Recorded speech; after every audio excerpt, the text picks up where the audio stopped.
Chegamos ao quarto tópico da nossa lição, uma lição que vem falando sobre a restauração do casamento. Nesse quarto tópico, o tema que estaremos estudando é a primeira instituição divina. Irmão Carlos, qual é a diferença entre a forma como Deus criou os seres humanos e a forma como Ele criou os animais? A diferença foi, conforme o texto nos diz, para os animais, Deus apenas declarou, né? Existam, surjam, e assim aconteceu, vieram à existência. Mas no caso do ser humano, Deus fez todo um projeto, formou Deus, o Senhor Deus, o homem do pó da terra, a imagem e semelhança dele. Então ele colocou as mãos na massa e fez o ser humano à sua imagem e semelhança. Então foi diferente, né? Sim. Nós encontramos na descrição não apenas dos animais, mas em toda a sua obra criadora, né? Ali na semana da criação. E Deus disse, haja luz e houve luz. E Deus disse, faça separação entre águas e águas, que as águas produzam... Ele falou e surgiu. As Ele coisas iam disse e acontecendo. existiu, como diz lá em Salmos, né? Mas o homem, chamado de a obra coroadora de Deus na criação, foi feito com as suas próprias mãos, e não apenas isso, né? Conforme a sua imagem, conforme a sua semelhança. Isso. Foi alguém muito especial. E como foi o primeiro casamento? Ou como foi instituído o primeiro casamento?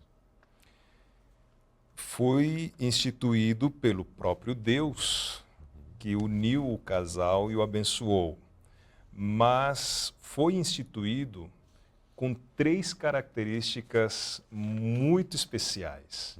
Primeiro, a característica de um casamento heterossexual. Casamento entre um homem e uma mulher.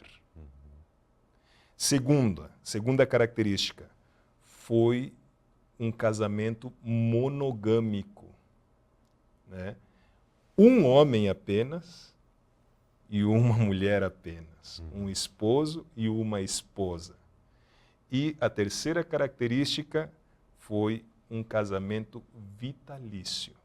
Enquanto eles vivessem, estariam unidos no casamento. Certo. Então, assim foi instituído, né? O casamento lá no Éden. Agora tem uma pergunta que é bastante interessante e que é a sequência, né? Que provisão foi feita para o divórcio no Éden? Não foi feita nenhuma provisão, não. Inclusive, vou um pouquinho mais além para estimular um pouco a reflexão, né? Mesmo quando houve o pecado, né? Eva tomou o fruto proibido, Adão poderia ter se afastado dela, né? E diz a pena inspirada que Deus viria unicamente para salvar a Eva. Mas Adão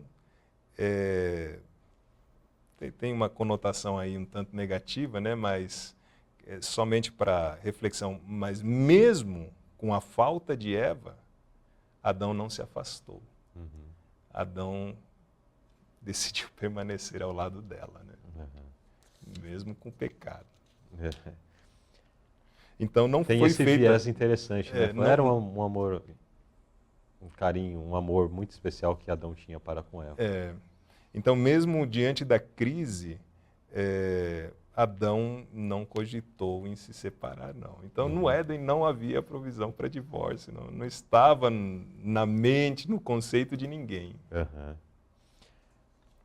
Ok, então nós vimos que lá no Éden não houve essa provisão, né? E Jesus?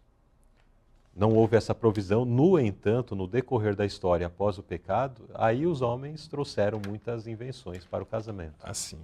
A poligamia, a separação, enfim, e outras tantas coisas, quebrando esses 3 princípios que Deus estabeleceu lá no Éden. Então, quando Jesus veio 4.000 anos depois do pecado, ele trabalhou na restauração do casamento? Ah, com certeza, com certeza. No próximo tópico, inclusive, nós vamos ver Jesus sendo posto à prova nesse sentido aí, especificamente nesse ponto do matrimônio. Mas a notinha diz: Jesus veio ao nosso mundo para corrigir erros e restaurar a imagem moral de Deus na humanidade. Tem um texto que diz que Deus fez tudo perfeito, mas o homem buscou muitas invenções, né? Então, o homem realmente buscou muitas outras alternativas ou opções ou invenções com relação ao matrimônio. Mas quando Jesus esteve no seu ministério aqui na Terra, sempre chamou a atenção das pessoas para que voltassem ao propósito original de Deus estabelecido lá no Éden. Então, Cristo trabalhou, nós vemos no ministério apostólico também esse trabalho, né, especialmente Paulo abordando esse assunto.